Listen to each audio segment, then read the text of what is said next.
streamed and will be recorded and uploaded to our YouTube channel. So thank you. Could you get my nice side? Only if you can find mine.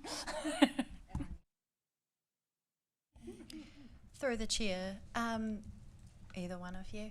I was just wondering if, because we have now started live streaming, if we can do a quick update on what we've already had a quick kōrero about, particularly like naming our chairs and then just deciding that we're happy to go ahead to live stream. Kapai, I'm happy to summarise that for the purpose of the live stream.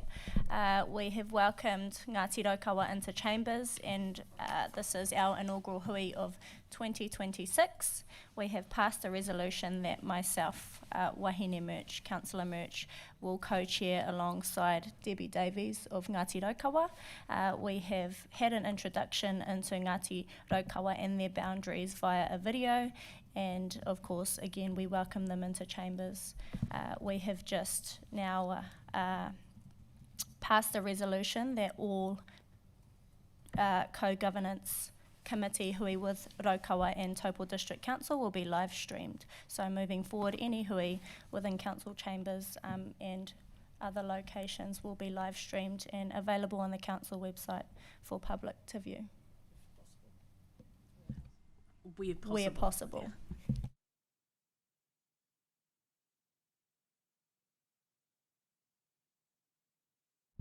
Okay, minutes, we've done those. We've done that. Number 7. Pātai online. Ko hau tēnā. Just, just for the record, please, koutou mā, that's for the written record, we actually are just Raukawa, and it can sound a bit fiddly, but it distinguishes us from our close whanaunga down in Otaki, who do in fact go by Ngāti Raukawa. And so I just heard that chair reading, both actually, Ngāti and Raukawa. So for the record, our designation is just Raukawa. Thank you. Thank you, Jeepini.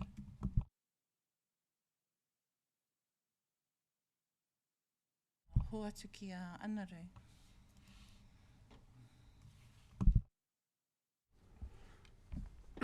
O tēnā tātou, te whare, tēnā tātou anō.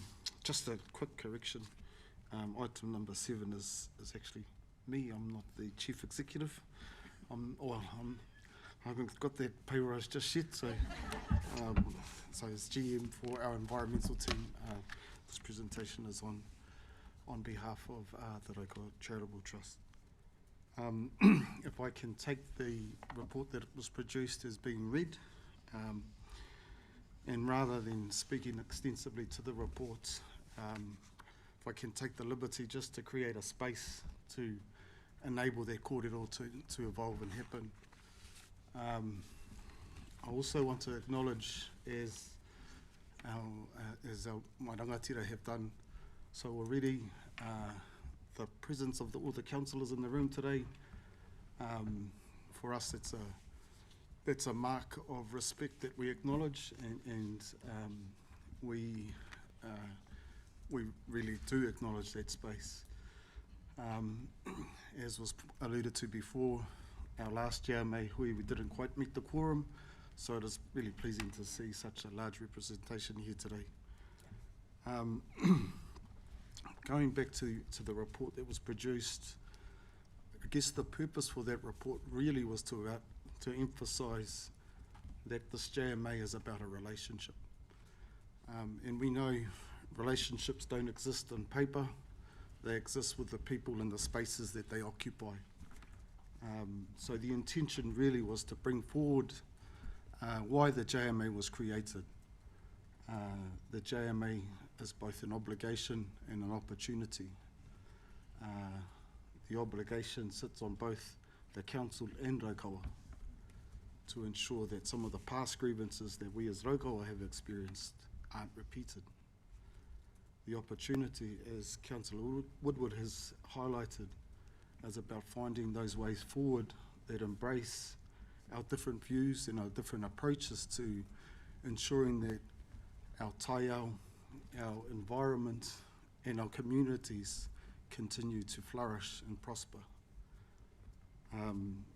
So I'd just like to use that context to help set this kōrero, set the scene for this kōrero. I don't intend to speak for too long because I believe, as I mentioned, the relationship sits with people, and rather than me speaking to it for a long period of time, I'd much rather hear you express what that relationship looks like and means for you. Within that context, though, we are faced with some enormous challenges. This particular point in time, we're going through some of the largest reforms we've seen in a long time, and as one of the consultants pointed out to us, it's probably likely to be the largest reforms we'll ever see in our lifetime, particularly within the RMA space, which is the foundation in which this JMA operates,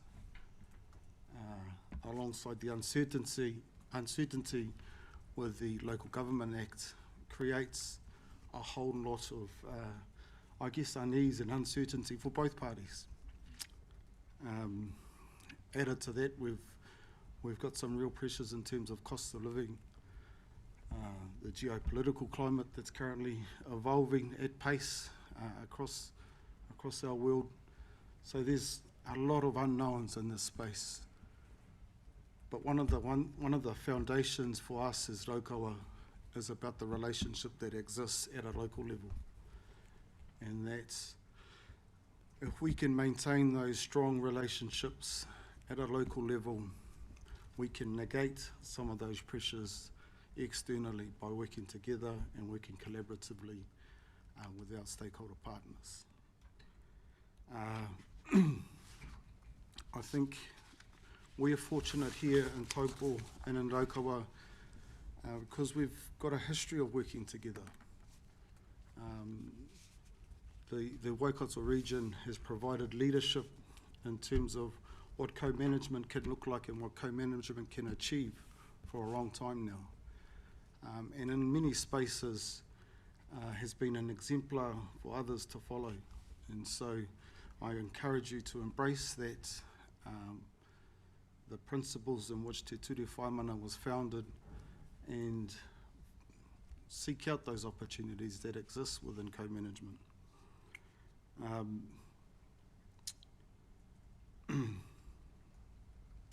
Yeah, I mean, it is a very strong framework in which it operates. There are some really strong principles in which it operates, but again, those are just words on paper.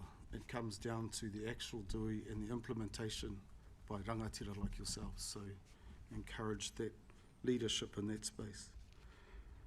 I was going to play a video, but Deb stole my thunder and has already played it for me here. So I've got to talk for a bit more. But I just, again, about who we are as Raukawa. We, as a people, are surrounded by large iwi. We have our tūwharetoa whanaunga down here in Taupō, our te arawa whanaunga out towards Rotorua, Waikato Tainui, and we acknowledge their existence, we acknowledge the spaces they occupy, but we have our own identity and we maintain that identity. We acknowledge as well there's some rich and complex history with other iwi in these spaces. Manga kino, Wairarapa Moana, Poakani is another example of those complex issues there. We maintain our role as mana whenua, as kaitiaki within those spaces, but also acknowledge the presence of others in those spaces as well. Our goal is never to whakaiti others, but to work collaboratively and collectively. Our long-term view is much broader than this rōpū, than this tepu. It is about our mokopuna and our mokopuna's mokopuna. So the kōrero around mokopuna decisions sits really well with Raukawa, because that's ultimately what we are trying to achieve, is a better world for our mokopuna, and the small steps we take today can lead to greater things for those mokopuna.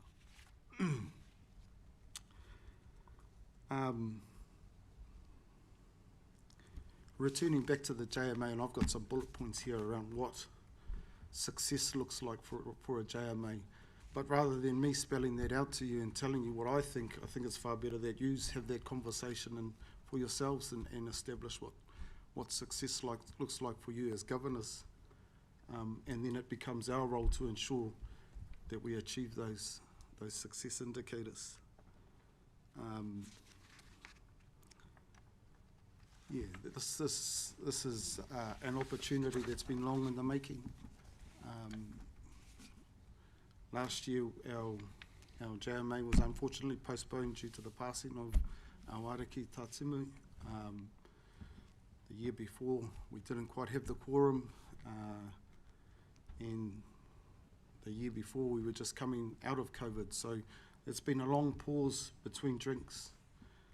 But if we look back and reflect over the journey we as Raukawa have taken in terms of understanding the JMA space, I think we've matured over the years and in a far better space to have these types of kōrero. And so we come here in the spirit of collaboration and looking for the opportunities that exist for both Taupō District Council and Raukawa.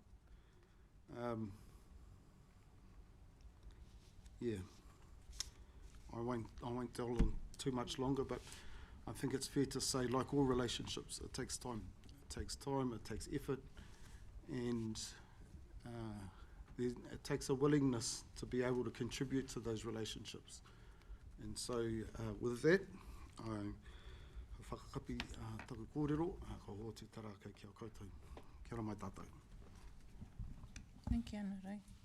If I could just interject in there. So one of the things that I'd like you just to bear with me is I want to take you on a little bit of a journey. And the journey was when we started this JMA many, many years ago. And what was it about? We had so many different people coming at you. It's this, it's that, it's that, it's this, it's that. We went from different councils to different councils. We had challenges all over the place. And I remember when we came to Taupō, and we had huge challenges here, like many, because people were unsure as to what does that mean? What does a JMA mean? And I mean, we all know this. I'm from Taupō, so is Charlie. We see our social media, we see our Taupō notices, we see how people are misinformed. And it's that story, you know, where your children, they go to the shop and then someone repeats it, and it just, by the time it gets to the shop, it's a totally different story from when it started. And I've watched over many years how this JMA goes from this to this to this, you know, and so in between all of that, we have an expectation that our staff got to do the job. So you've got all of those things that are playing in amongst it. And I think we can all sit here and go, yep, we've got a story like that, yep, we've got a story like that. I think that's the clarity for us as an entity, and you would get the same challenges as what we do. When you have new governors come on board, you've got to teach them. They've got to learn all the stuff. And I don't know about you guys, but our stuff is like that too. You know, the paperwork, the long nights at home that you have to read your board pack.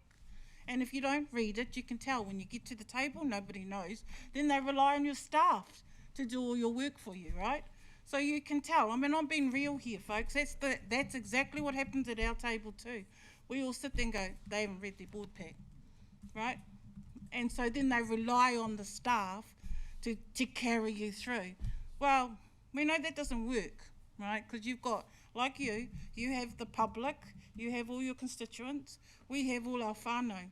Now, I've got my mother sitting there, and I would rather not go up against my mother or my kuia, because they are shocking, to be honest. So you do your best, right? And so for me, a JMA is about that relationship and being real about it and saying, don't really understand that. This is my interpretation. How do we change that? It's having real conversations and not using the JMA as a weapon, using it before we have to use it. So actually creating proactive approach, working together, right? And that's the fear. A lot of people are like, it's a them and an us. It shouldn't be a them and an us. It should be about how we can save costs for ourselves, working together. It's about working for the betterment, because we do work for the same people. We do. We actually all work for the same people, just they may be related in a different way. So for me, our team is here to say, we're here. Tell us how we can be proactive. We don't want to always sit around the table when it's not working. How do we do it and empower our staff to be more proactive? And that is by you guys allowing permission for them to have that relationship. So I'm really clear on that today is about that, folks, because we don't get together very often, and it is about that relationship for us. It's trusting that we can pick up the phone. I think Kevin said that to me yesterday. It's about picking up the phone and saying, that didn't quite work. How do we make it work? So thank you, Anuru, for giving us your 2 cents. For us, it's about, we want to hear from you. How do you think that we can create this?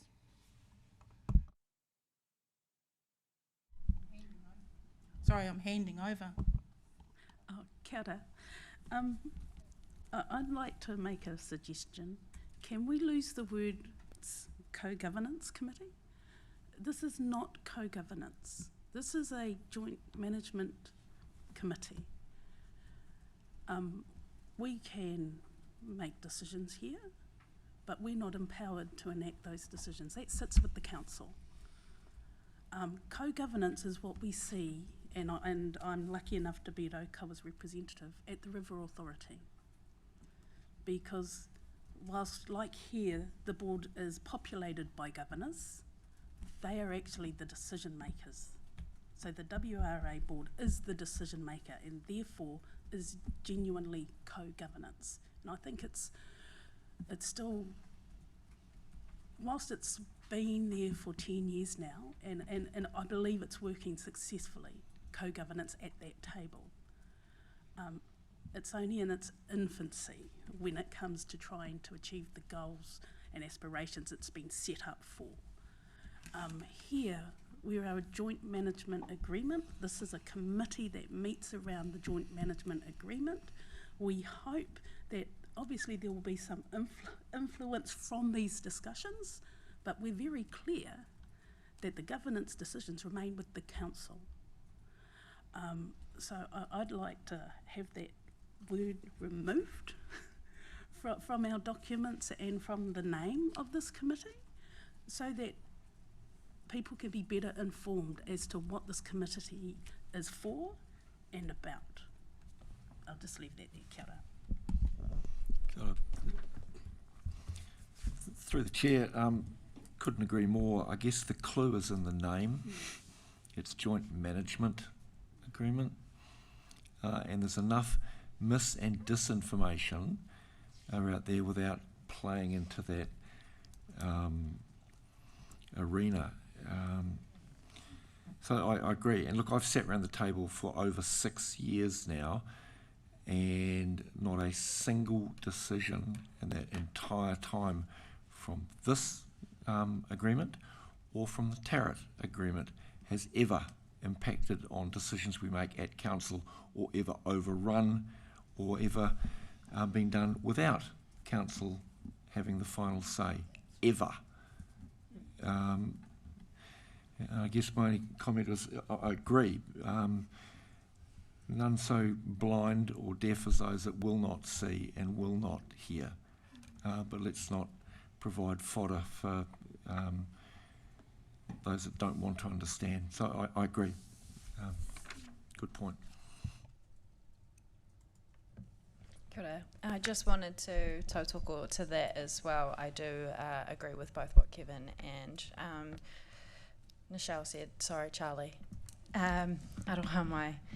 When I was looking through these papers and just trying to understand it and how everything works for myself and everything, I did write down this wee thing that seems to make it quite clear simply how everything ties together, and I think it's probably worth mentioning, and I'd like you to let me know if I am wrong as well. So with the settlement is from an acknowledgement of the past and sets up structures then the Raukawa Settlement Trust represents iwi in those structures.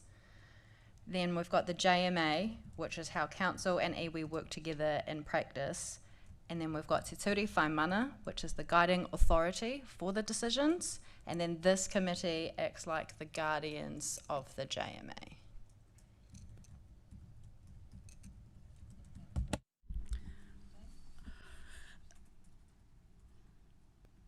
In its simplest description, yes. I will use the word simplest, and I would also qualify when we say iwi, we represent the iwi of Raukawa.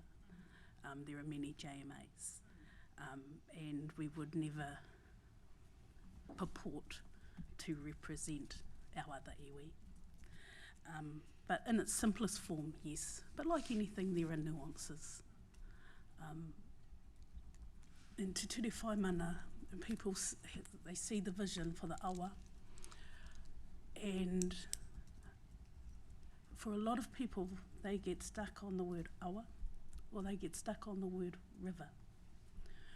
I think you're in a very, being Taupō District Council, you're very aware that things that happen on land affect waterways because of the lake that you have here, that we get to enjoy. And it's the same with the awa. Everything that enters the lake travels down the awa. Everything that happens on its banks enter into the awa. So the only thing I would say is, in its simplest form, yes. But as you know from your experience here as the council in Taupō, it's not that simple, because everything interacts with everything else. Kia ora. Do we have anybody else that want to add to that kōrero? No? Yeah, I think just coming off the back of the discussion, I think making a change like that, co-governance to joint committee, whilst it is very minor, it does provide a lot of clarification out there in the community and even around the table. So that's something that I would support if Raukawa are supportive of that pathway. I'm just wondering if, I think I'm getting the feeling that the committee members are kind of all in agreement as well, and I'm just wondering, looking at Julie, if we need to pass a formal resolution to have that name amended. Yeah, I'd recommend doing that, because then we can take that back to council and make sure we tidy up from our side. So if I may, through the co-chairs, yeah, I would recommend that we do that. Might need some help with the wording, but essentially we are making a resolution to amend the name of the co-governance committee to Joint Management Committee. Is that right? Joint Management Agreement Committee? Yes, so basically I move to amend the name to the Raukawa Settlement Trust and Taupō District Council Joint Management Committee. And the reason is that name better reflects the business of the committee. Kia ora. Ka pai. I think we're just waiting for Karen to... You got that, Karen? Okay, we have a resolution. Moved by Charlie. We have a seconder. Seconded by Yvonne. All those in favour? Ka pai. Carried.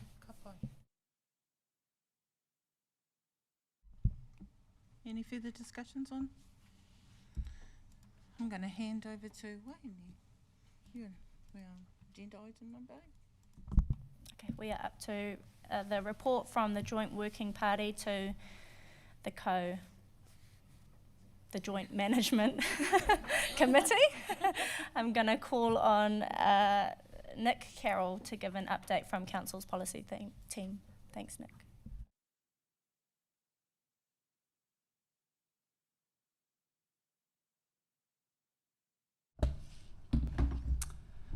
Good afternoon, everyone. Thanks for having us here.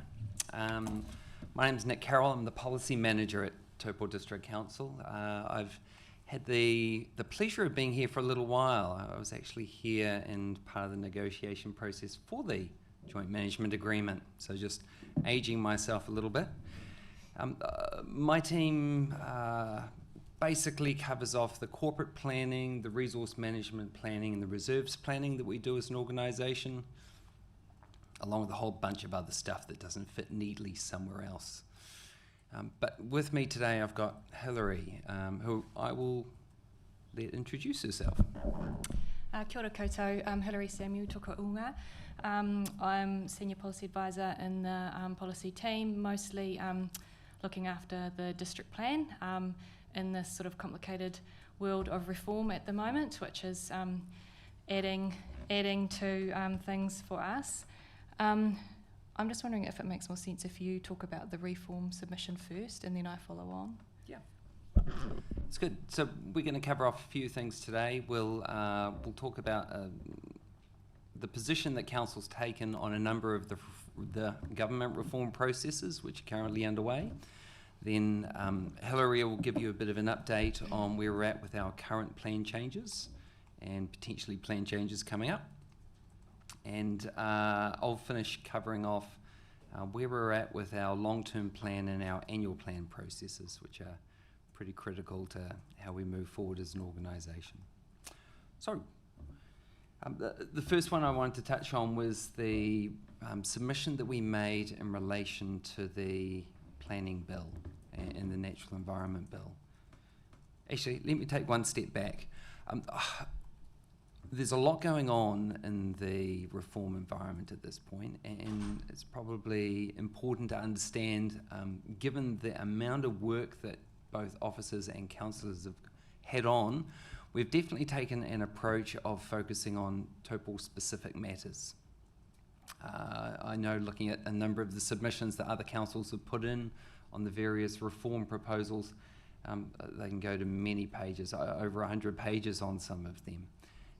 We've chosen to be a bit more surgical in our approach and try and focus on the issues which are very Taupō-centric, or we don't think are well represented by those sector groups. So, in terms of the planning reform, the first point that we really emphasised in our submission was around the management of retail distribution. We're conscious that other councils manage that to varying degrees, but it's certainly been a key consideration for us in the formation of our district plan, and particularly the preservation of our town centre. We really emphasise through our submission the importance of the existing treaty settlement processes and agreements that we have in place. We're very conscious that resource management requires a partnership approach. It's certainly not something council can do in isolation. So that was one of the points that we've tried to emphasise through the select committee. We did talk about the standardisation of planning, which is a bit of a double-edged sword. Standardisation's got real benefits in that it can create certain efficiencies within the system, and it can certainly help reduce some of the costs and time burden on our communities. But if it's not done well, then it can lead to a degradation of the environment and some of those outcomes that we're generally looking for in terms of broader well-being. So our point was we're generally supportive of standardisation, but we want to be involved in its formation. We want to have experts in there, and we want our own local knowledge to be part of that. So we're starting to do some work with MFE to see how we can be directly involved in that development. And then lastly, and I'm sure it's no surprise to you, but we were a little bit nervous about the regulatory relief regime. It's got some direct financial consequences for council, depending on how it's implemented. But also we're concerned, and we expressed this through the submission, about some unintended consequences. If those financial restrictions are tied to that regulatory regime, it has the potential for some really perverse outcomes in terms of councils shying away from putting protection in place. Second submission I was going to talk about was simplifying local government. First point, I guess, is that we agree with the need for a review. It's been a long time coming. The world has changed a lot since 1989, where the last set of major reforms were undertaken, and we can see a space for that. However, we're certainly nervous that the government's only focusing on beating up councils, and we can see an opportunity through relook at local government to also have a conversation about how local government and central government work together. You think about a lot of the delivery of our services, they actually require us to work quite closely with local government. The easiest example is delivery of roading, where NZTA and their funding plays a key part in delivering not only the state highway network, but our local roading network as well.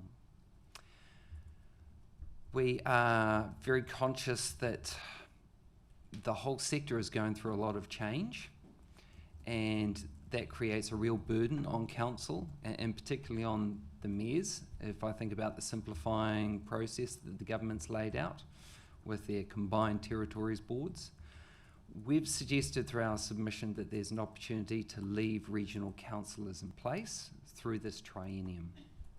They hold a lot of information, they hold a lot of knowledge, which is quite vital, plus they can do a whole lot of work over this triennium, keeping their organisations moving forward at the same time that the mayors around the region and the chair can come together and talk about what does reorganisation potentially look like.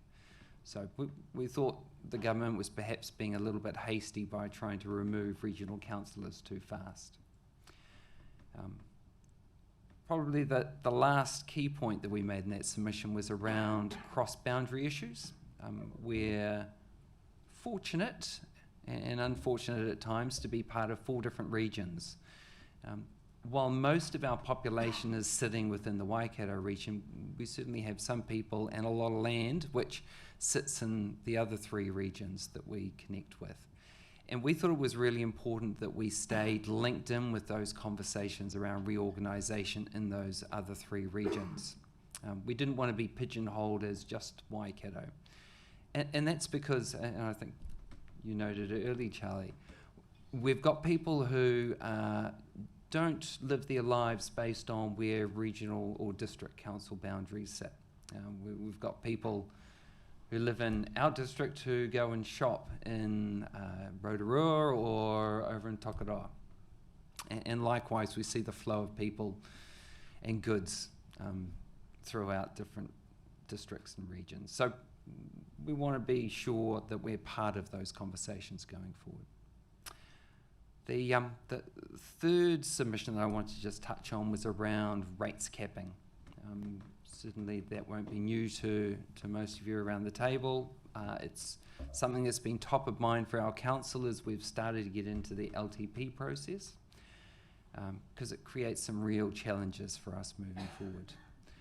We're at an awkward point where we know change is being signalled, but we don't know exactly how it's going to be worked out and how exactly it will apply to us.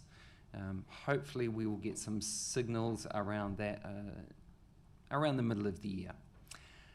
What we've suggested to government is that we want them to think, when they're pulling that together, about using rating units rather than population as a measure of demand. We think our rating units are a much better measure of the demand that we serve within our communities. If I think about us, we've got a lot of holiday homes. I think it's around sort of 18% of our homes are holiday homes, which means that we don't have the population here on census night, but we've got the buildings that need to be serviced with pipes and capacity within treatment plants. Over our peak periods, we can see a doubling, even up to a tripling of our population, particularly if it's a good summer, which we feel like we haven't had for a little while. So rating units are, we think, a much better measure of demand. We pointed out to the government depreciation's a big concern for us. It's a growing financial burden as our asset base grows. And we want to make sure that when they're putting their formula together, they're giving us the capacity to depreciate assets appropriately so that we've got the money in the future to replace what needs to be replaced. We're very different to most households in that the consumer price index doesn't really apply to us. We like to use the local government cost index. We think that's a much better measure of what an appropriate level of inflation is going forward. We buy lots of bitumen and concrete and bits of steel. We buy a lot of stuff to build large-scale commercial buildings or to renovate them at times. We've got different price drivers, so we think we should have a different cost index. We talked quite a bit in our submission around the need for flexibility. I think as we've seen over the last couple of years, local government's been hit a number of times with severe weather events. When emergencies hit, we need the flexibility within a capped environment to be able to spend more, to be able to replace assets that get damaged and get our communities back up on their feet. The other thing we're really conscious of is that there can be times when you need a big one-off investment in infrastructure. And for us, looking forward, we know we're probably going to have to build a new bridge over the river at some stage. That's going to be a big one-off cost, and we need to make sure that there's flexibility in that rates capping system, that we can have a sort of structural shift and not be stuck with a 4% cap. Otherwise, we'll never build anything big again. The last point that we made was around economic investment. We're very proudly the events capital of the country, sometimes the world. That's been brought about because we've invested in economic development, not only in our tourism, but in our capacity to provide events. And one of the concerns we've got going forward is a hard cap on rates really takes away the opportunity for our community to have a debate, at least, about whether they want to continue that sort of investment in infrastructure that supports economic development going forward. So those are the submissions and the positions that we have taken. I think I'll stop talking at this stage, hand it over to Hilary to talk about where the district plan's at, and I'll come back and give you a quick update on annual plan and long-term plan. Kia ora, thanks Nick. So district plan, as I mentioned, it's been a bit of a complicated space, not just actually in this last term of government, but the previous one to that as well, in that we're now on our sort of third round, I think, of new proposed resource management legislation. So in terms of the Taupō District Council, we made a call in about 2020 that we weren't going to review the entire district plan, because at that stage the then Labour government was saying that we're going to reform the RMA. So we thought it best that rather than spending a whole lot of resources on a full district plan review, we kind of just punch into the areas that needed updating, that were causing sort of issues or kind of excess process, and fix those up instead of doing the entire district plan. So we finished our first bundle a little while ago now, and we were well underway with our second bundle, which included a review of the residential zones in the district, neighbourhood centres, open spaces, multi-purpose zone, a review of our designations chapter, and a minor corrections plan change. And we were literally just about to seek approval to notify those plan changes when the government announced what they called their plan stop legislation, which basically said to councils, we're busy reforming, we don't want you doing any plan changes in the meantime, and using ratepayers' resources. There was a couple of pathways that you could take from there. Either there was an automatic exemption for plan changes, or you could make an application to the government to exempt plan changes from that. We considered that the 6 plan changes that we were doing aligned quite closely with the government's priorities in terms of in particular, the residential neighbourhood centres were around just refreshing our rules around intensification in the residential environment. So how big, basically, and how close you can build to your neighbours, those sorts of things. Our plan's probably a little bit behind some other plans around the country, so there was a big focus on refreshing that. So we put an application into the government on all 6 plan changes, and at first only received approval in full for the multi-purpose zone designations and minor corrections. So here's where they kind of split paths. So for those 3 that I've just mentioned, we have just recently notified them and closed for the first round of submissions. Under the RMA, there's 2 rounds, and so we'll re-notify the first round of submissions shortly. And for the other, for residential and neighbourhood centres, we went back for a revised exemption to the government. What the government didn't like about our previous version of the plan changes was that we said you can do your intensification as long as you make sure that you do it quite nicely and you take these few things into account, in particular urban design and amenity.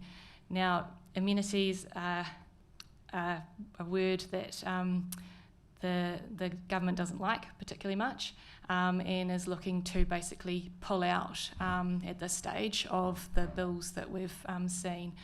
So very much a focus on allowing development with less input, I guess, from other parties in terms of how that may look and feel. So basically kind of keep to your own property unless it really does have significant effects on yours. So we basically scaled those plan changes back, and essentially they now just focus on a few revisions to the Balkan location. So basically, and primarily actually, only in our medium density residential environment. So basically how tall you can build and how close to your neighbours, how big your building might be on your site. Obviously in the medium density residential environment, we kind of want to amp that up a bit. That's where we want the more dense building. And so we took that back to the government and they said, yes, you're good to go on that. We haven't actually taken that back to our council yet because they approved the last plan change. They haven't approved this one.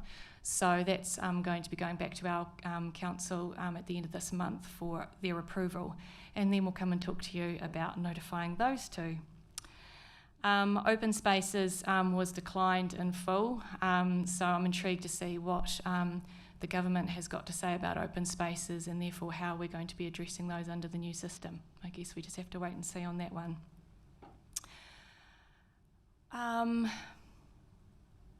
I think probably I'm happy to leave it there unless there's any detailed questions on any of those particular plan changes. Kia ora, yes, through the chairs. Just hearing about density and intensification, I suppose as a question, because this is a JMA hui and it's about water quality and those sorts of things. In changing the plan, will there be any changing to any of the, or consideration, I don't think an answer today, consideration to the changing of any bylaws as far as standards for and widths of pipes? I only ask that because there was intensification, being able to have secondary dwellings on properties. But has there been consideration around the pipes that service the secondary dwellings and whether, given there have been some incidences in Taupō, which have then affected our lake and then of course the awa as a result, any thoughts have been put into that, whether the pipes themselves are big enough to cater for the intensification and the development of all these possible secondary houses amongst the, I suppose, the sections that we have currently? Sure. Good question. A lot of the intensification is actually focused around, rather than secondary dwellings, the government has also introduced their granny flat legislation, so that's kind of a separate piece. But in terms of the plan change that we're putting forward, it's more about the efficiency of the building that you can get on the site. So rather than having an extra building added on, we're primarily, it will affect additions as well, but primarily you're looking at a new building that they may be able to build slightly bigger, slightly taller, and therefore you're using your infrastructure that you've got more efficiently. You're creating a more affordable housing that is because then you're reducing the greenfield development that would require brand new pipes and brand new infrastructure to deal with the same level of stormwater. So that intensification in the medium density residential environment is in particular about an efficient development, which I would say that your stormwater will be dealt with more efficiently than if you were supplying that growth in a greenfield area. I think too, the other thing to bear in mind is the pace of change. We're going to see most of our residential development take place in our greenfields areas that we've got. We're hoping that we will enable more intensification, but the reality is the market will move slowly.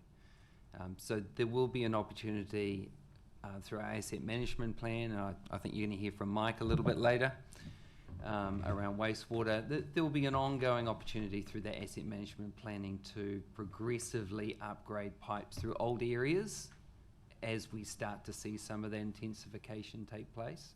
But I think it'll be moving at quite a slow pace. Okay, thanks, Nick and Hilary. Do we have any other questions, any further questions from members around the table before we move on to annual plan, long-term plan updates? Any questions online? Carl?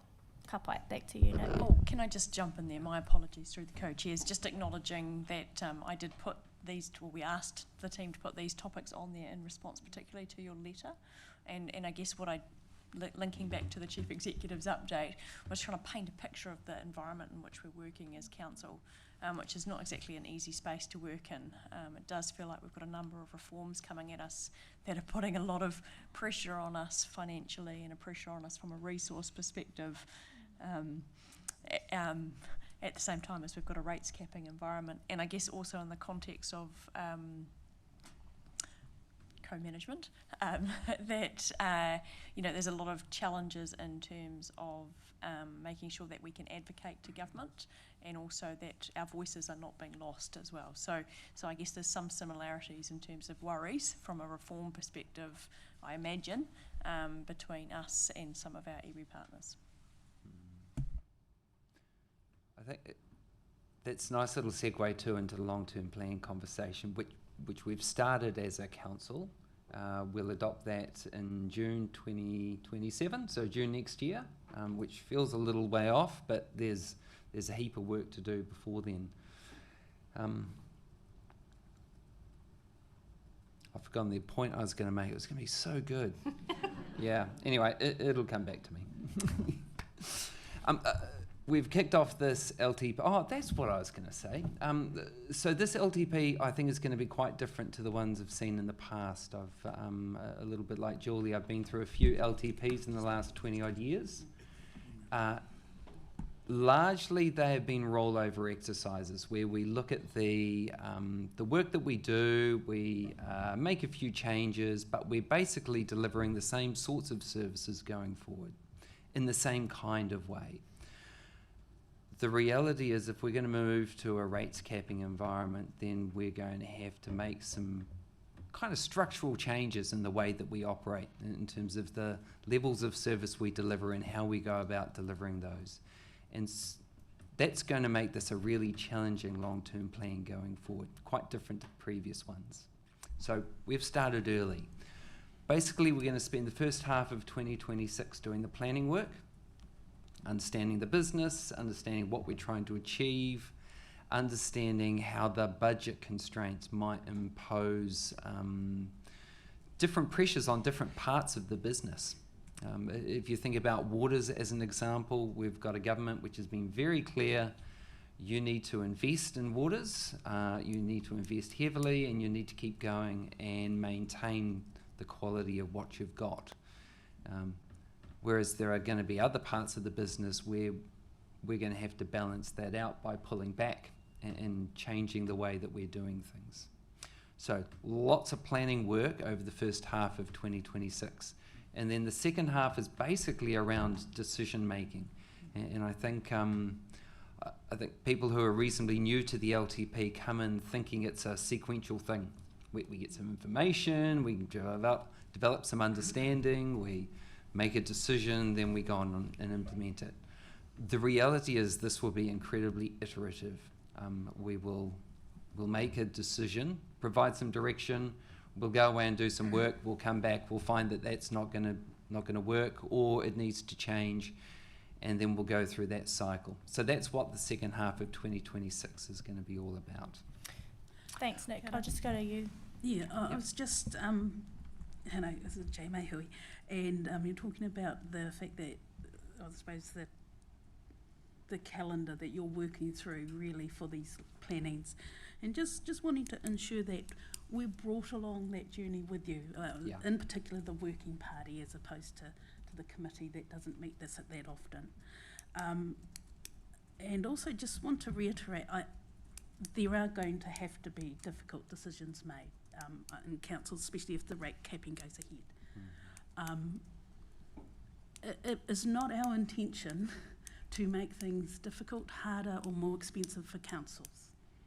We are a iwi, and a iwi is a people, and our people live in the boundaries of councils. Our people pay rates. Our people own land collectively, which again pays rates. So please don't think that we're not also worried about rates and the ability of the ratepayers, and in particular, when as Raukawa, our people, to be able to own property, to pay the rates for those property, and to live affordably. So that's also a concern of ours, because like you serve people, we are representative of our people, and a lot of them actually could also be your constituents as well. So please bring us along that journey, because efficiencies that can be found will benefit not only the council, but our people as well as ratepayers here, regionally, and at other councils as well. Kia ora. Yeah. To exactly that point, I believe in invitations going out, or has gone out, or is going out very soon for the 22nd of April to our iwi partners to start that conversation about how you're involved. And I think if I reflect on past LTPs, one of the key things that we have seen is input into our infrastructure strategy. It used to be under the Local Government Act, we'd have this infrastructure strategy which focused on transport and the three waters, and it was really an opportunity that our iwi partners had taken in the past to have quite an influence on the way that we approached, the way that we delivered, built and delivered infrastructure services for the community. That's all been turned on its head a little bit, because with the government's water reform, while our water services are still in-house, they're now separated by a Chinese wall. They're no longer part of the long-term plan, and what we will have instead is a water services strategy. And I think there are real opportunities for iwi partners and yourselves included to have quite an influence through the development of that water services strategy. So that's something to take through into the conversations on the 22nd of April, starting to think about where in the process you want to have some influence and what that might look like. What that means is our infrastructure strategy is just left with transport. So it's got one chapter in it.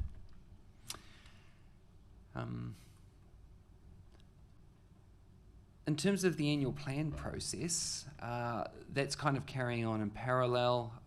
I guess the key thing is to think about the annual plan process as a as a minor correction rather than a course change. We've sort of nudged the ship in a little direction with a bit of trimming throughout the budget to try and keep the rates affordable, but we're not making any major course corrections. We're expecting those will come through the long-term plan process. Through the LTP, the long-term plan, we'd signalled year 3, so it's that 26-27, was going to be 6.7% average rates increase.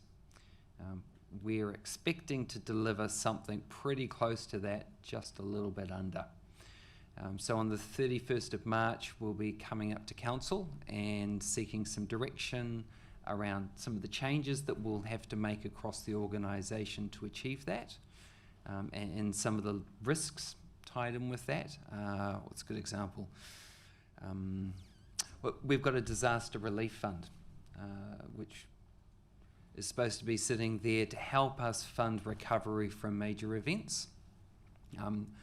Our financial strategy talks about contributing $600,000 a year towards that. One of the options we're putting on the table is we drag that back to a $500,000 contribution in the 26-27 year. That's one of the examples of where we're having to make some cuts to try and keep the rates below that 6.7 target that have been identified in the long-term plan. So that's kind of where we're at with the long-term plan and the annual plan. Happy to take any questions on those two processes. Thanks, Nick. Are there any questions from around the table? No? Oh, Pātai? Just through our chairs, kia ora koutou, mihi atu o tērā. Look, I just want to acknowledge the amount of work that goes into this space and how complex it is at the moment.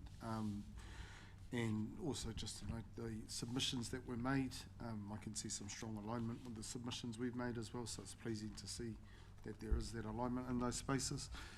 I guess from a Raukawa perspective, I'm looking forward to the tono to come and meet and to have those discussions around what our involvement looks like moving forward. I just wanted to flag, like yourselves, we are dealing with many different entities and many different stakeholders. So for us, it's about trying to find those efficiencies and making sure that we're working as effectively and as efficiently as possible. To that end, one of the steps we are looking to do is starting to create our own spatial plan and develop what that could look like for us as Raukawa to try and be a little bit more proactive in these spaces. Again, really keen to have some conversations with yourself and your teams around what that could look like down within the Taupō district and how we might work together in those spaces. So really just to chuck that out there and acknowledge the mahi that's gone on in this space. Yeah, and also acknowledge the concerns about the regulatory takings side of things. I think for us as iwi, we say this as a major red flag. Some of the other submissions that we've read through from councils haven't actually picked up on a lot of that, which is really concerning. So you're just pleased to see that you've identified that as a concern as well. So yeah, mihi atu kia koutou. Kia ora. Thank you. I think it's really timely you mentioned spatial planning, and it's great to hear that Raukawa is heading in that direction. Obviously, one of the next cab off the rank for us is going to be the Waikato Regional Spatial Planning Project, which will kick off. Well, conversations are already starting to take place, and I think it'll be really valuable for us to stay in touch as we head into those conversations. There will be conversations we'll be a party to, where I imagine councils will get together and we'll be able to feed back some intel. And likewise, I imagine there'll be situations where the iwi partners across the region are getting together to have a conversation about advocacy into that project as well. So the closer we can stay tied together in terms of that spatial planning, the better outcomes we'll get for our collective community, I think. Ka pai. Thank you, Nick and Hilary. Just back to our agenda, I'll call Joanne Walton to the table to give us an update from Local Water Done Well team. Thanks, Joanne. And if I may, can I just also acknowledge your chair? I know she has been heavily involved in the Waikato Waters conversation too, so we've seen her at many hui, and also the Waikato Mayors and Chairs forums, so just acknowledging your chair. Kia ora koutou, ko Jo Walton, tōku ingoa, he kai whakahaere hōtaka aho. I'm Jo Walton. I've been the Program Manager for the Waters Reform under Local Water Done Well for the last couple of years now. Last year was all about putting together our Water Services Delivery Plan, which was accepted by the Secretary for Local Government in September. A key part of that was remaining in-house, but considering remaining close to the Waikato Waters development. And that continues. We've been involved in the Shareholders Representative Forum through that space. This year we are moving into the implementation. So for us that was all about the financial separation that's required under the legislation, as Nick touched upon. So we're well underway in that space, preparing for what we'll need to do under the Commerce Commission information disclosures. So a lot of that is kind of background, setting up our teams and our systems and our data so that we are able to comply with those requirements. One of the changes was just to improve our governance in the water space, and so we have established a Water Services Committee with an independent chair. So that committee will meet monthly, and the first meeting was just earlier. What day is it? In March, just a couple of weeks ago. So those are also live streamed, open, so you are welcome to, keep up to date with anything that's going through there. Just as Nick was alluding to, we'll be developing our water services strategy, which is sort of the parallel cousin of, or twin of whatever, of the long-term plan process. So we're just kind of identifying that some of the big projects that may have gone to the council previously for sort of direction, those big projects for waters will probably come through the Water Services Committee. So that'll kind of be a slightly targeted discussion point, and we will make some of those key decisions for the water services strategy, but keeping in mind that since we are remaining in-house, it's still going to sit ultimately under council's one budget and sort of final report. And then just, I know Julie mentioned that she was kind of indicating that, a lot of our work at the moment is responding to the reforms. So I am sitting as the program manager just across, trying to keep line of sight of all the different priorities and making sure that we're not tripping over ourselves within council, not dropping the balls, but also equally prioritising what's kind of the key things that need to be identified, and just, keeping a close eye on as everything comes down the pipe. So happy to take any questions. Thanks, Joanne. Are there any questions from members around the table? No? Ka pai. Thank you. Chair. Aroha mai. Ka pai. I'm hiding behind the screen. Ka pai. Kei a koe. Thank you. Hey, just a pātai. And it's just around, as you know, the JMA committee sort of centered around the health and well-being of the Waikato River.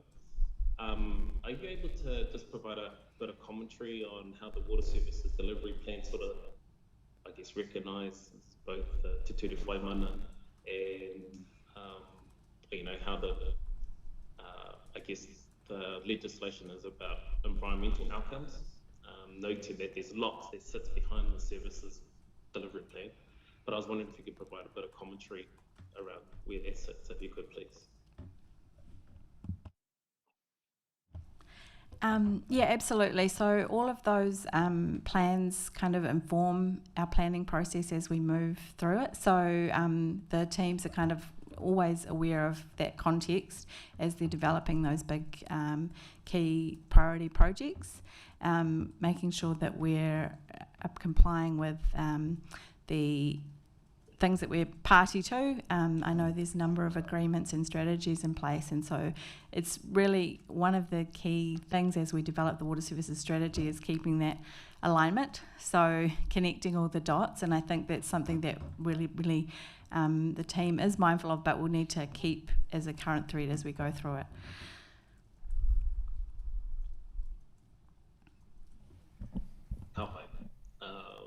No further questions. Thank you, Chair.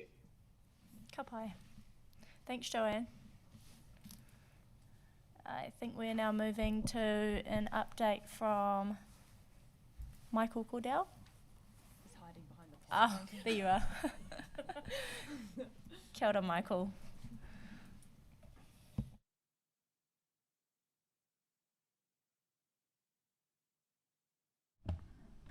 Kia ora everyone, I'm Michael Cordell, I'm the Wastewater Asset Manager at Council, and I guess just wanted to bring one item in front of you today, which was just around the wastewater consent for Mangakino and how the new wastewater standards that came out in December 19th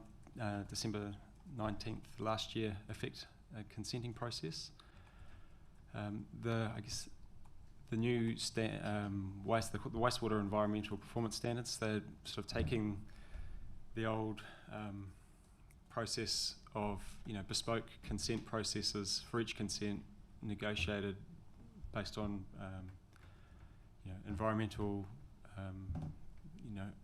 environment around your discharge, what's your land, what's your water, and it's putting a more rigid framework in place. So there's a basically the standards are, you can think of them as a flow chart, and so you're discharging to land or to water. In our area, is it a river, is it a lake, is it rapid infiltration, is it low rate, and you go through this list, and basically the performance standards of your plant will fall out of the bottom of it. It's no longer something that regional councils have complete discretion over setting. And so part of that, the first step in going through that flow chart of criteria to determine those conditions is what we call, in our case, because we discharge to land, as a land class assessment. And so we're just kicking that process off, and the results of that are unknown yet, but basically once we get that land class assessment, actually, I'll just touch on it a bit. It looks at the type of land you have, how amenable it is to receiving wastewater, what its drainage characteristics are like, and then also looks at the environment that wastewater is going into. There's a bit of a matrix, and then the conditions fall out of that. So that's the process we're kicking off at the moment. We've got a budget in the long-term plan for the next, the first year of the 3-year cycle for a treatment plant upgrade at Mangakino. Obviously the consent conditions that come out of this new process will reshape what that upgrade might look like. It's a bit too early to say what that will be at the moment, but obviously as we work through that, we'll know more. And I guess the other thing to add is the timing of that, and being in the first year of the next 3-year cycle. Obviously this legislation is pretty new, and if we're to go through a new consent process, it's going to take some time to work through that consent process and then design, so that there could be some movement in the timing of some of those projects.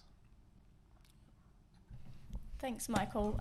Sorry, just before we continue, can we just go back to item 8? There's actually a recommendation here within the paper that I've missed. So we'll just address that recommendation and that resolution, and then we'll come back to this one. Sorry, Michael. So we have a recommendation that the Raukawa Settlement Trust and Taupō District Council Joint Management Committee receives the update on local water done well. Can I please get a mover? Can you? He's not a committee member.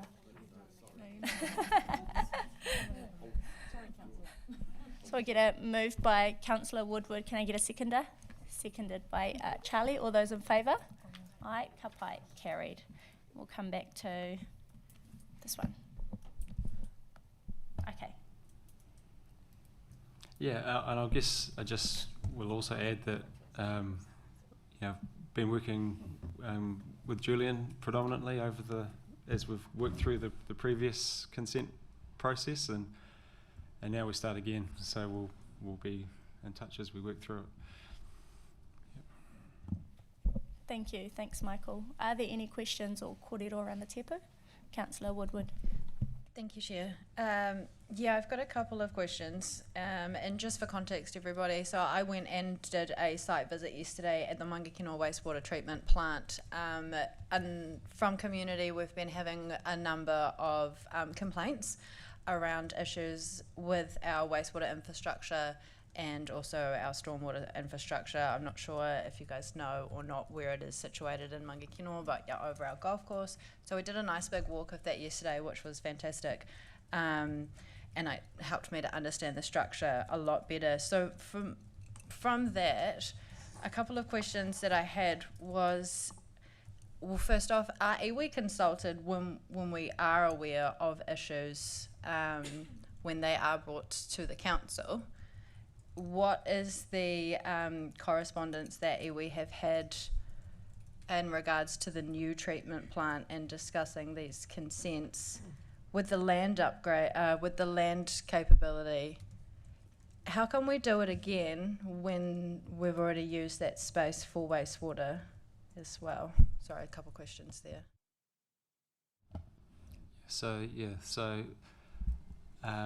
Throughout all of our consent processes, we do engage with iwi, and Julian's been my main point of contact at Andrea.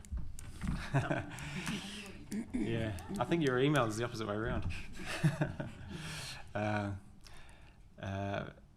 So we've worked with Andrea through the previous consent, which we never quite landed. And so now the new wastewater standards have come out. We have to shift and incorporate those standards into that consent process. And so we'll continue that dialogue as we work through that. I guess one of the challenges is that now the consent conditions fall out the bottom of not all consent conditions, but the environmental performance standards, the nitrogen targets, the phosphorus targets, all of those types of things fall out of the standards now. They're not something that Regional Council has the discretion to change that they used to. So yes, we'll continue to engage, but the process will look a little different. And then, you mentioned some of the events and things we've had over the last wee while in Mangakinoa. We have a notification protocol on all of those types of events, whether it's just a spill, spill to waterways are the ones that people are most concerned about, and we've got a formal process of notifying people. Kia ora. From myself, what I will say is from the last consent process that yes, iwi was informed, and I, along with Dr. Andrea Julian, did go on a site visit, did speak with yourself, isn't it? And we did ask for some sort of consents like phosphorus and those sorts of things. So I don't think we got everything we asked for. So this is there's another round, but it is about, for us, how do we protect further degradation to the awa. So it's not asking for consent conditions just for the sake of it. And I take on that there are standards being set now.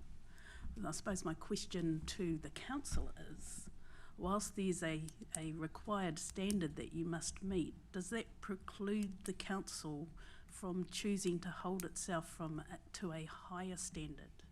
Kia ora. Yeah, very good question.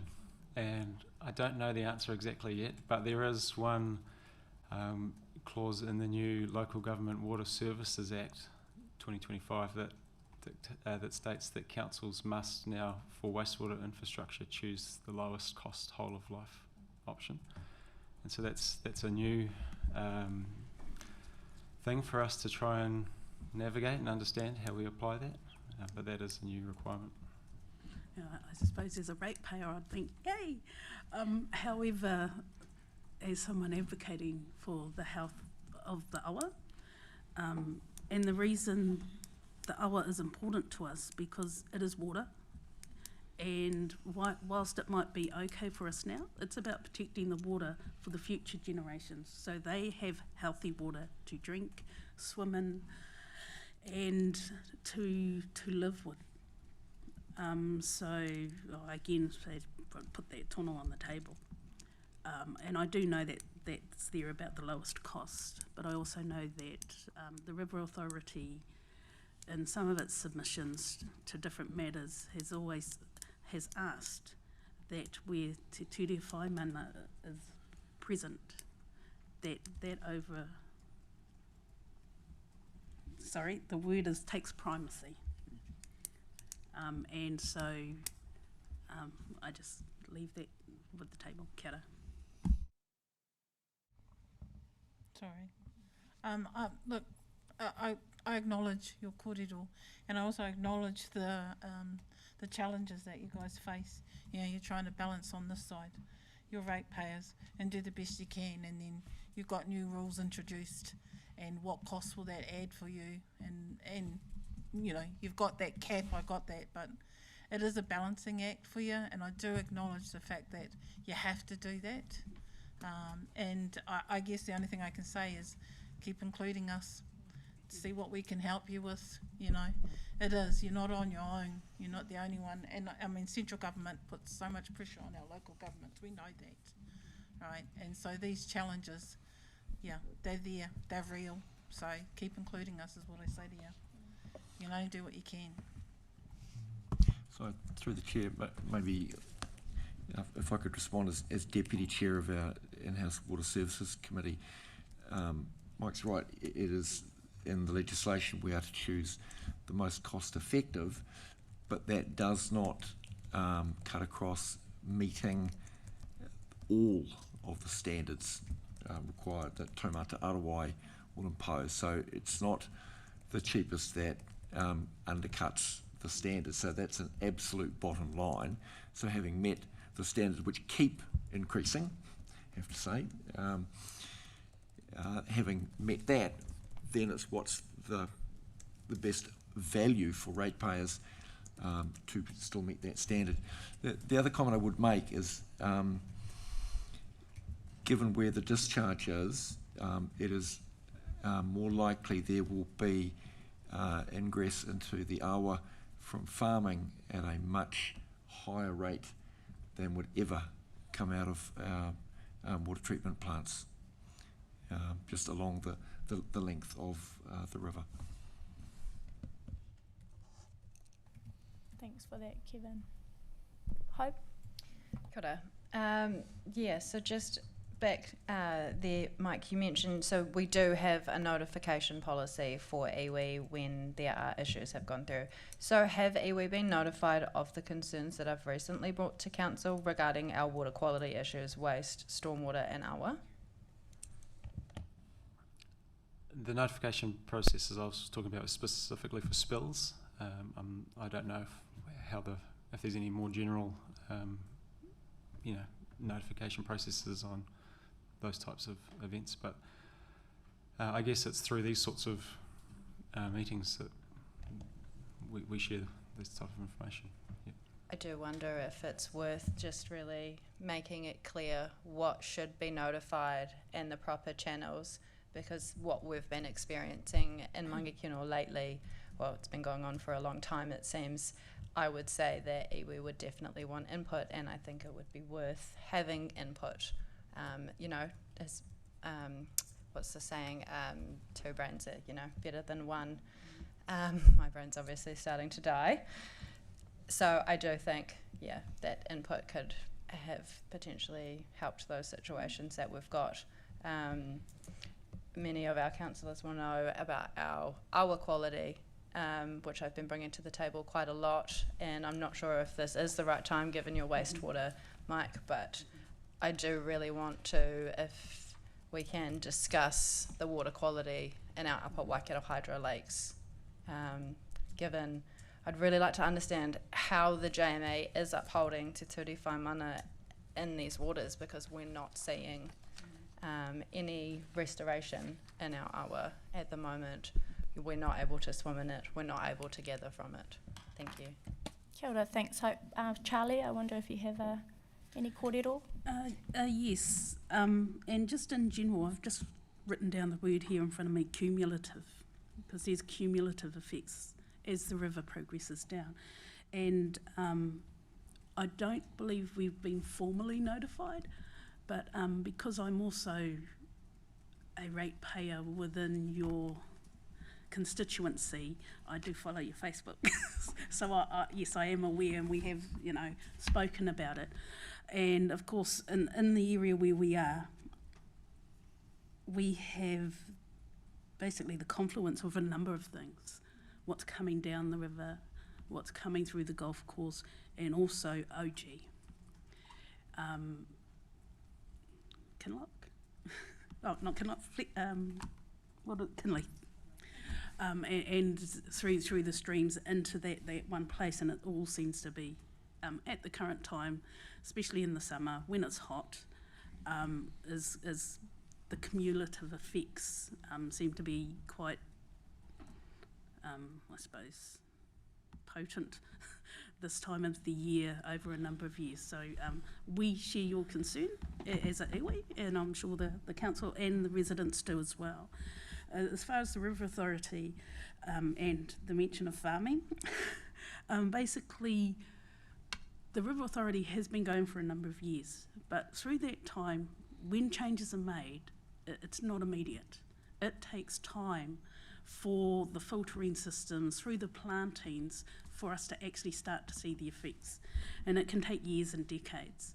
And unfortunately, PC1 has been held up in, being challenged legally for over 10 years now. So it's good that we've been having some movement through the Environment Court in regards to PC1. And the hope is that, given the interim decision, we can start moving on those. And that can start to have some positive effects on the awa. So the River Authority's been really active in regards to the PC1 legal discussions that have been happening over those decades.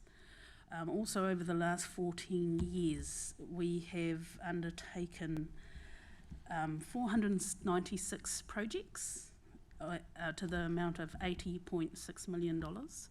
And those projects vary the length of the awa. And if you were to go to the Waikato River Authority website, waikatoriver.org.nz, there is a map for the projects. Have a look. I ask you to go and have a look at those projects, have a look at the map, and you will also note that there have not been many projects within the Taupō District Council's rohe. So a lot of those projects have been affecting, well, hopefully going to be affecting the water quality, but further down the river. So I suppose I ask the council to look at what sorts of projects it can do with some of its partners to help with water quality in the awa within the area, and also look to the Waikato River Authority's funding manual of what is funded, and see if a project can be co-managed or co-funded within this area, so that it will help with the water quality moving down the river. Kia ora. Tēnā koe, Charlie. I appreciate those comments. Was there any further kōrero? Just quickly, if I may, and through our chairs, mihi atu kia koe anō. Look, and acknowledge, I'm probably telling you to suck eggs, but Te Ture Whaimana is the primary direction-setting document for Te Awa o Waikato. It takes presidency over any standards, and so it's important that it is given effect to within that process. So just really to reiterate the significance of that Te Ture Whaimana and the role it plays in terms of ensuring the health and well-being of our awa. So yeah, just chucking that back on the tipu and making sure that's prevalent. Kia ora. Tēnā koe. He kōrero e tāpiri atu I tērā. Any additional comments or discussion? Through the chair. Oh, sorry. Aroha mai. Just had one question earlier that you missed, but that's probably because I gave you too many questions. So just with the land use capability, was it? So that is for where the new tanks are going to go? Is that the land that you're assessing? No, the land class assessment is for where the wastewater is disposed. So it's looking at the golf course. There are two systems. There's a called rapid infiltration trench that basically runs the full length of the course, and then we've got some smaller areas of subsurface drip irrigation, which is a slower rate irrigation. So it looks at those two systems and makes sure that the land is suitable for those systems and to what intensity you can discharge on using those systems. And then it looks at the environmental impact of the discharge beyond that system into the environment, and then it's from those two things that the consent conditions are formed. Right, thank you. So because we've already been using that space for those discharges, would the monitoring not show you how well the land is, or how not well the land is being affected? Yes, the monitoring informs that assessment, but we have to do the assessment because it's a formal part of the new standard. So we go through the assessment process and then, yeah, the conditions come out the bottom. But we do use that data that we have. Sorry, just one more. So if that land assessment comes back that it doesn't pass, then what is the next step? Yeah, so it's not so much a pass or fail situation. It's a continuum of what it does. We know that the land can take the wastewater because it's been doing it for a long time. We will have to expand that system into the future because our wastewater volumes are increasing, and that's sort of upgrade is imminent. So part of the plan when the treatment plant upgrade was to happen was to also expand the disposal system. But what the land class assessment will say is, okay, this is how much land you've got, and these are the characteristics of it and the characteristics of the receiving environment. Therefore, this is what your treatment plant must look like, and that'll set the performance requirements for your treatment plant. Ka pai. Thank you, Michael. If there aren't any further comments, we have a recommendation that the Raukawa Settlement Trust and Taupō District Council Joint Management Committee receives the update on wastewater environment performance standards. Can I please get a mover for that resolution? Councillor Westerman, and a seconder? Second. Co-chair Debbie Davies. All those in favour? Aye. Ka pai. Thanks, Michael. We'll now call for an update by Heather. Thanks, Heather. Kia ora koutou. Thank you for your time. I know you've been sitting for a long time. So I just have a few things to update you on. So I'm the Resource Consents Manager. So in regards to this agreement, strictly speaking, we're talking about the surface of the water for resource consents, and there haven't been any of those recently. But the other part we talk about is the monitoring of resource consent. So it's a good opportunity to talk about what's happening in the district and consents and things and how they're being managed. So I had a couple I wanted to just talk with you about this afternoon. So maybe if we start at this end of Taupō. So we have been talking about just across the river in Nukaho. There was a plan change fairly recently, and it identified new areas of land to be developed. So there's a couple of applications that are in progress for the development of that land. And so one is very close probably to being granted, and that's for another 98 lots. And then there's another one sitting just above that, which we're expecting a consent in very soon. And so earthworks in that area and getting that area developed is sort of imminent. So I just want to flag that. So that's known as the Nukaho plan change. So it's just in the back of Nukaho there. So those are two consents. And then if we move up the district, Whakamaru, it is got a couple of things happening there around energy. So last year, Mercury came in and we granted them a consent for a battery energy storage system known as a BESS. So there's one that's been granted. So there's one consent that's been granted, and we're just waiting to see when they want to kick that off. But I also understand there was discussions in the community for across the road from another company, just letting you know they wanted to also do another BESS.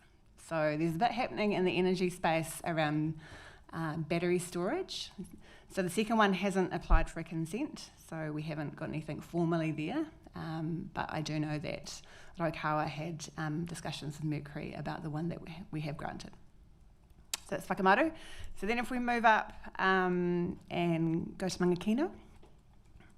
So one of the things about this agreement is talking about monitoring and enforcement action. And just, I guess, just want to raise with you that we are in discussions with the rowing club at Mangakino. So they have two pieces of lease land. They have one right on the waterfront, which is accessed through another lease bit of land with Wairarapa Moana. So just for transparency, there is some discussions happening with them around the consents that they hold, the number of people that have been attending that site, and so we're just in some discussions with them about any changes to their consents going forward. So there may be some changes to their consent to bring them into alignment, either with what the existing consent is or what plans they may have for future expansion. So I'm just aware their lease arrangements at the moment are kind of part of their discussion around what their future plans may be. But yeah, so it's just a couple of things that I thought might be of interest to you that I could share today, but happy to take any questions. Thank you, Heather. Are there any questions? Yes. I'm just going to ask a couple of generics, so they'd probably be across all of them. So, because you're the manager of the consents. So my question is around consent conditions and also around commissioners. I know when you guys were on a break and coming in that a commissioner was appointed, because I saw it on your live stream, to make some decisions in that interim period. So my questions are, from my experience, commissioners kind of just pull out, these are the standard type of consent conditions that we've used for years, and sort of measure on those. What work is the council considering or doing around types of conditions that they might look to ask commissioners to consider when, or yourselves if it doesn't get to commissioners, putting into consents to be able to hold consent holders, I suppose, to their obligations? Sure. So generally when a proposal is going through to a hearing and going through to a commissioner, there is a set of conditions that have been proposed by the consent planner, and often they've been already discussed with the applicant if it is for an approval, and that's then presented to the commissioner as part of that decision making, and they can decide to accept those, to put them on, or to put additional measures in, and often that's discussed at a hearing, but ultimately it sits with the commissioner who, in regards to their delegations and their training and their authority to make good decisions, is that expectation. The work that comes before that, though, I think is where you're somewhat alluding to, is around how do we keep up with best practice, how do we improve our practice, what are we doing to work on our conditions. So part of that is the training and the education of our staff. Part of that is that the monitoring and enforcement part of looking at conditions and the work on the ground post-consent actually sits within our team. So there's constant discussion, feedback, improvement, making sure that the person going out and checking on the conditions, monitoring, understands them. And so is it well written by the consent planners in the first place, and is it achieving? And we've actually been talking about that at the table and the discussions about the JMA that we're currently talking with Tuwhaitara about, because monitoring informs plan changes, which inform resource consents, and it all kind of works in together about getting better outcomes. So we're constantly looking to do best practice to inform what we're doing from what we see on the ground and what the decisions are. So it's not fully just up to the commissioners, it comes through, very much. I suppose I encourage the council to set best practice rather than accept what's best practice out there from others. I suppose example of my very, very limited experience in consents is when I proposed a possible condition, those around the table who were in it every day automatically push back and goes, oh, no, that's not the sorts of things we put in consents. And I'm like, conditions. I'm like, why not? Does that mean we can't ask for it? We may not get it, but we can ask for it. And in that place, we did ask for it, and we did get it. And so that's one of the very different consent conditions in the water care, where they have to show that their reliance on Waikato awa diminishes over time. So that's not something that commissioners and planners would have automatically put in. So I ask you to be imaginative and try and push those boundaries for better outcome for our awa. Kia ora. Kia ora. Kia ora, thanks Charlie. Is there any other kōrero around the table? Any questions for Heather? Just got a couple of little Yep. comments to make. Thanks, Heather. We are aware of the second best that's being proposed at Whakamaru. The company proposing it sent some representatives from Australia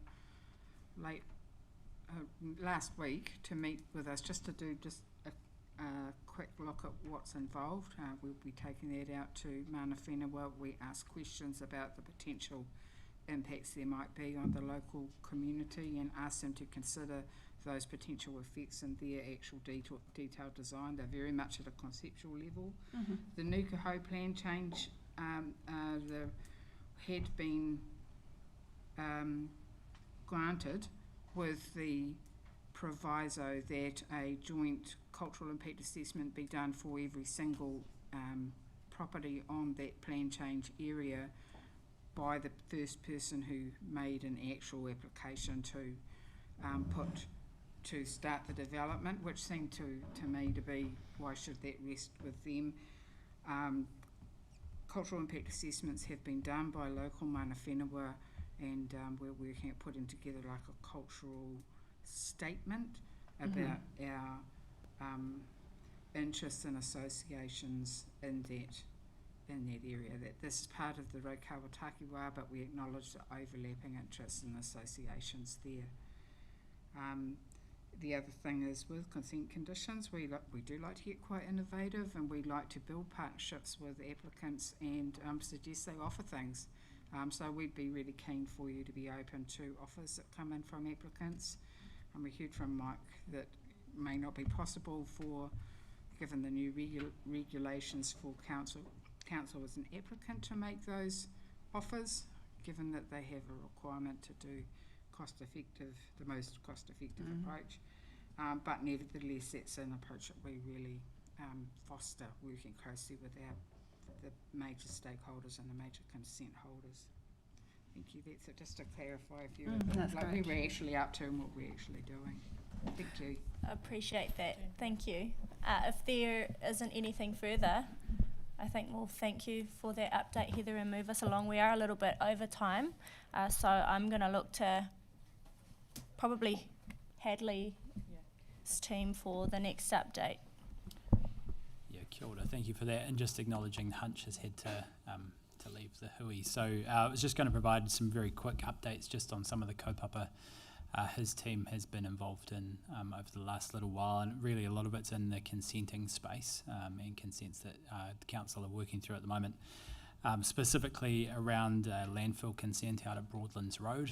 So I know we've actually got some of the councillors who are sitting on the steering group for that, so if there's anything that they want to add to this, please feel free to do so. But essentially council is preparing a resource consent application for that site. The current stage 2 consent expires at the end of 2027, so at the end of next year.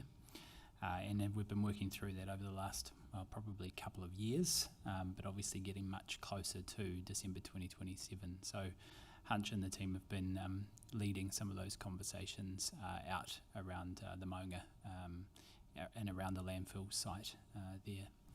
The second piece of work is, and again in the consenting space, is around our district-wide stormwater discharge consent. Similarly, the current consent expires in the middle of 2027, so at the end of midway through next year. That's obviously a single district-wide consent that covers discharges from all of our stormwater assets across the district. And again, the team have been working across the district, leading a number of those conversations as we work through that consent application process. And then just lastly, obviously we've seen over the summer period high lake levels out on Lake Taupō, which have been combined with significant wind events at times. I know in February we had a fairly significant wind event, and the lake's been at a high level for many months, since about October. I think it's been operating above 357 metres above sea level, so it's been a long period of heightened lake levels, which has obviously caused some erosion challenges right around the lake, but predominantly we get it when we get the easterly winds that blow into Kuratau and Omori and Pukawa, and then also along here Taupō Bay, along the lakefront here in Taupō itself. And so there's been a number of conversations with Hapu about those erosion issues that are not new.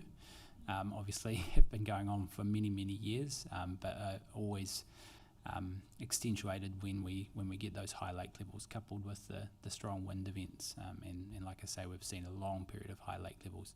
Fortunately, it looks like the lake has dropped a little bit in the last couple of weeks with this dry weather, but yeah, definitely ongoing challenges there.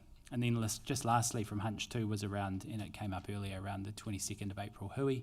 So hopefully you have received an email from him. I think he sent that out last week, inviting all of our iwi partners to a collective hui on the 22nd of April at Wairoa House to talk about the long-term plan process as we go forward. So Nick mentioned that earlier around, obviously, long-term plan is not due to be adopted until June 2027, but those conversations are starting now. So hopefully you can make it along, or representatives from Raukawa can make it along to that hui on the 22nd of April, acknowledging too, obviously, it is the Water Services delivery strategy as well that's running in parallel with the long-term plan.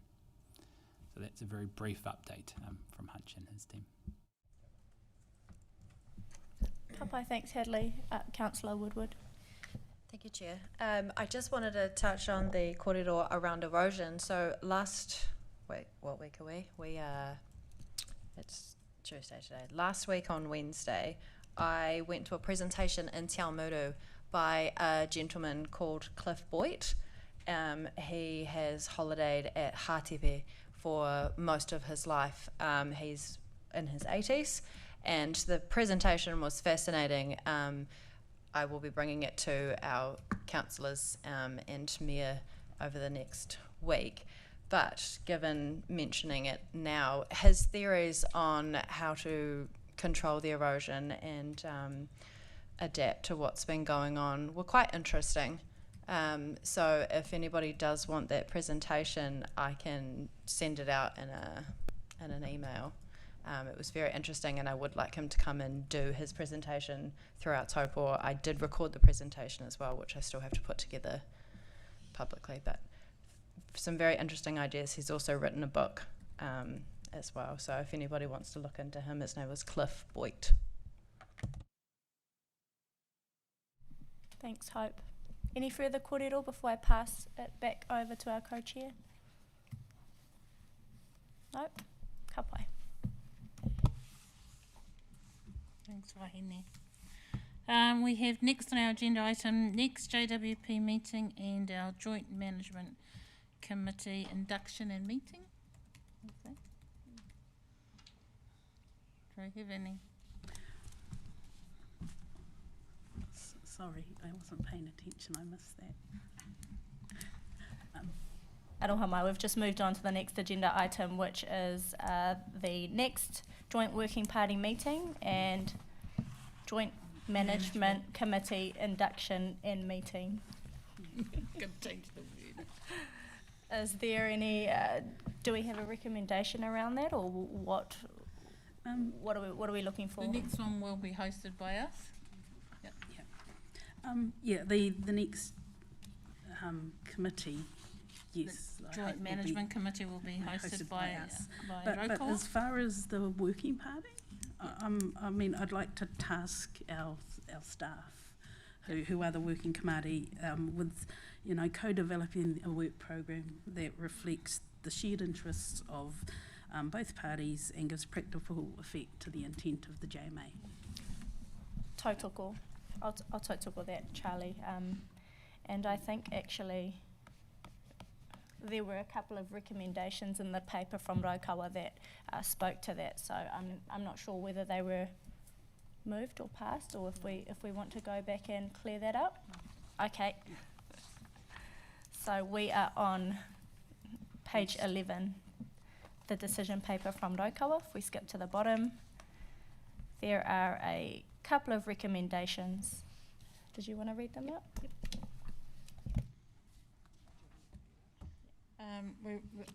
The recommendation is to receive the paper first. Agree that the primary focus of upcoming JMA, I'm missing out the word. Joint Management Committee. Hui will be on strengthening the relationship between Raukawa and Taupō District Council. The third would task the Joint Working Party with co-developing a work program that reflects the shared interests and priorities of both parties and gives practical effect to the intent of the JMA. Number 4, note the opportunity for both parties to demonstrate leadership in the co-management space, particularly in the context of ongoing national reforms and uncertainty within the resource management and local government systems. Kapai, can we get a mover? Happy to move. Tēnā koe, Charlie. Seconded by Councillor Woodward. All those in favour? Aye. Aye. Any against? Carl, that motion is carried. We've gone over. I don't like going over huis, but I think this was probably needed. I want to acknowledge firstly and foremost our staff, and thank you to the Mayor for allowing us in your whare. It's been lovely being in your whare. We're sorry to take up all of your time, but we've enjoyed it. We've got a beautiful view out there, so it's been fabulous. Thank you to my co-chair. Thank you to my team. It has been a pleasure to be in this whare. We look forward to what the future holds for us as far as sharing and being open and honest about how can we help each other.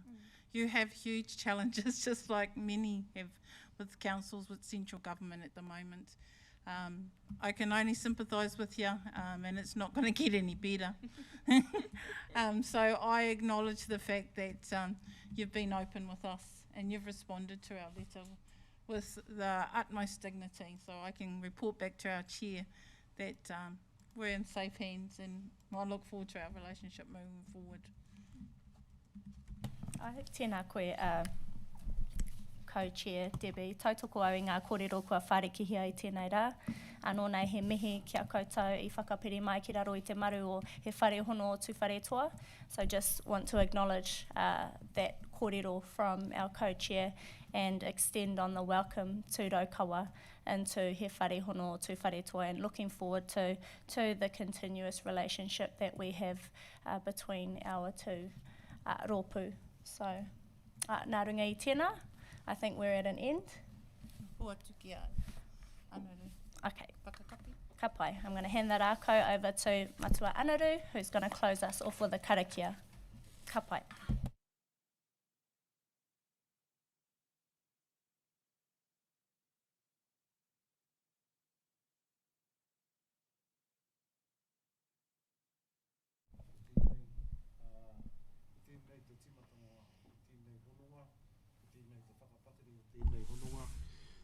heoi, me mihi ka tika kia koutou, te kaunihira o Taupō, te rohe o Taupō, o koutou manaakitanga, o koutou whakaaro, I roto, ai te whakaaro mo te kotahitanga,